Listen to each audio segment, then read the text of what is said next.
Jonathan Hagler says you should do a video on the weather station ET prediction that you use. So Jonathan, I figured I'd take this quick rain delay opportunity at the racetrack to answer your question and show you guys a little bit about the weather prediction software that we use to help dial our race cars. So check it out, guys. We use family software. We just started using family software this year.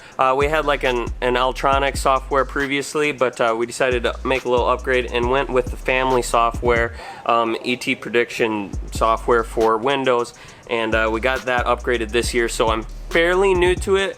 We kind of made the change at the middle of this season, but I'm starting to get the hang of it, and I don't use all the features of this particular software, but we are getting the hang of it, and we are liking it. So I figured I'd share what I do know about it with you guys, so let's dive into it. So check it out, guys. We use the RaceLog Pro 9.2 Plus for Windows. That is like the latest software that family offers. You can use this with a whole bunch of different weather stations. So the actual physical part of the weather station, Adalab, Altronics, that's what we have, Davis and Lacrosse. It pretty much is compatible with any kind of weather station.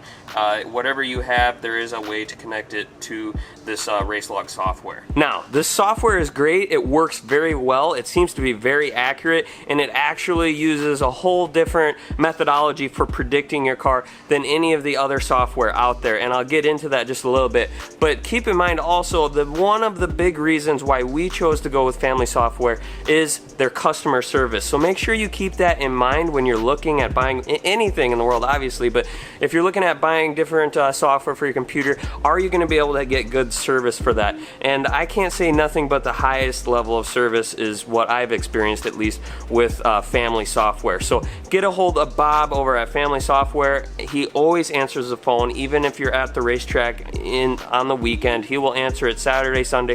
It don't matter. He's going to answer your phone call, and I've had that experience. So when I went to register my software, you know, I turned it on, and it gives you like 15 days to register your software, and then I did that right away. I clicked the registration. I never actually got an email. I don't know if it got filtered in junk email or something, but I could not find it, and I could not get it. So the next time we got to the track, my software was locked out. I called the phone number right on this sticker, and they answered first shot, and they got me hooked up, and we got our software working, and this was like Saturday afternoon at like 4 o'clock. We're about ready to go down the track. So great, 2 thumbs up for customer service, so keep that in mind and do your research. Are other people having good experiences with the software that you're considering? And I read nothing but good things on the internet about family software. So now we'll take a look at the software, dive into it. I'll kind of show you guys how we use it, even though we don't use the full extent of the capabilities of this program. There's much more that you can do, but I'll just kind of give you guys a you know, a helicopter view of how we use the software. So on your desktop, you will have a couple different things. You'll have the PageAir Pro.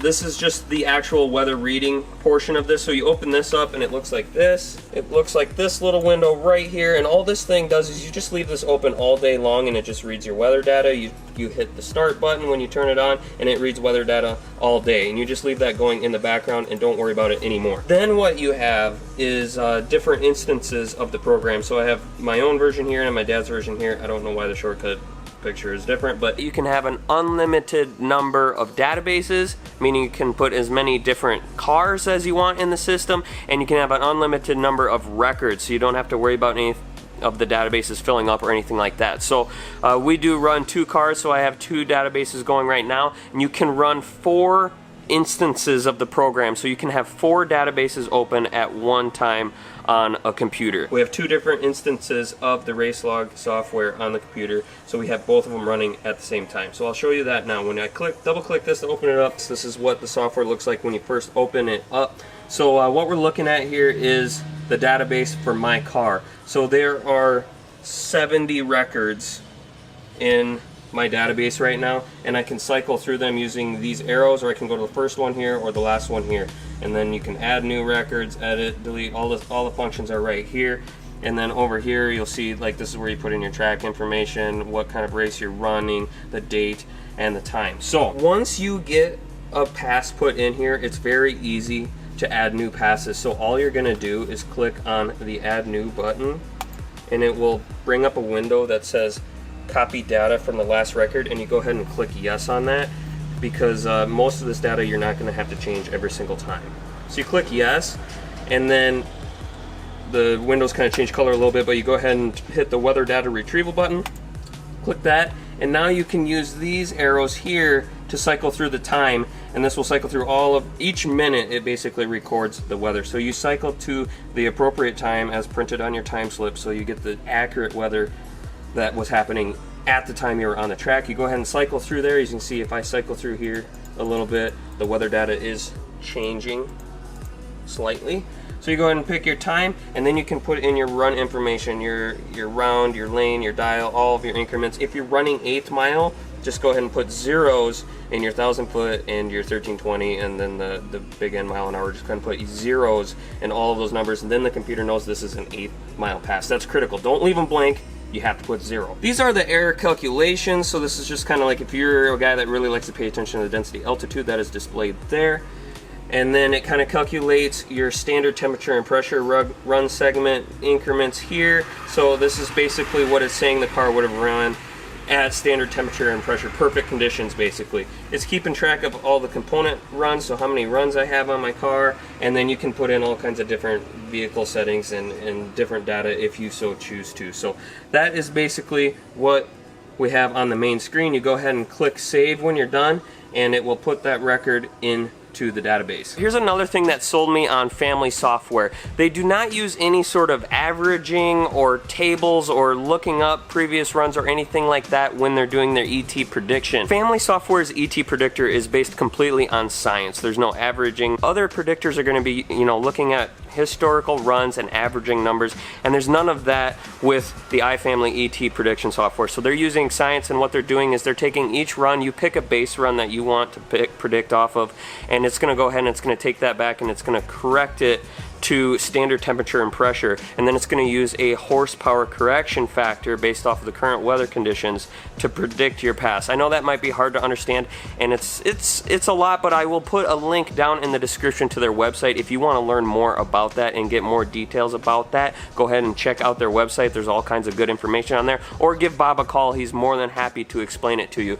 But it's all based on science, and there's no averaging, and it's all math, and it just makes sense, and it works very, very well. So when it's time to actually use the ET prediction portion of the software, what you're going to want to do is choose a base run. So like I mentioned before, this software does not do any averaging. It's not looking at every single pass that you have in your database. It's going to be looking at one pass. So what I like to do is either use my most recent pass or use the most recent pass that I have that I think the 60 foot will be most accurate. So if I feel like I'm going to be going up to make a pass and the 60 foot is going to be great, I'm going to choose a base run that has a great 60 foot so that I get the best prediction.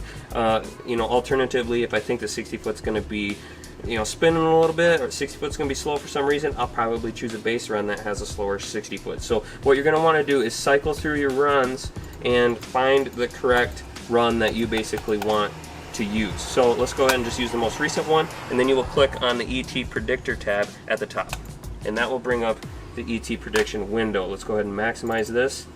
This is what it looks like. So you can see on this screen there's a lot going on. There's a run completion portion here. It's like when you come back from your run, if you were on the brakes, you can just enter in your new 330 foot time in this 8th mile instance, and it will project your ET. There's a bunch of different tools on here, but what I do want to show you is the actual ET prediction. So you can see that there's predicted ET right here, but what I like to do is actually hit the page button, and when you hit the page button, it brings up this window, and when you give this time each minute, it's going to print out all the weather data as well as your prediction and the time, and basically you can customize these fields. But right here you can see the ET that it's predicting. After, you just let this thing run until your next round, and then it'll have a whole bunch of entries.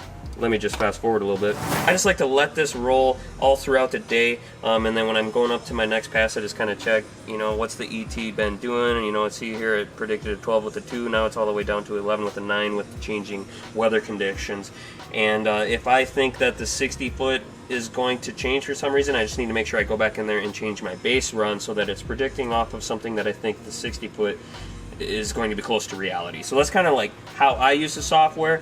And that's also how my old man uses the software, because he doesn't use software and I use software for him. So we normally have 2 instances of this program side by side, my car on the left, my dad's car on the right. So it's really handy to have it like that, and that's just how we use it, and we seem to be having good luck with it so far. So there you have it, guys. I know that's just a very, very brief, very quick overview of the software. It can do way more than that. I mean, you can run reports, you can look at runs side by side and see where the car varied, and you can get graphs and charts and do all kinds of stuff. I just barely scratched the surface, so definitely go ahead and check out the link in the description below if you want to know more about this particular software. We do like it, and this is not a sponsored video. This is just my genuine opinion about this software. Very good so far. Been using it for about half of a season. So if you got any other video ideas, any other things you want to learn more about, feel free to drop me a comment down below.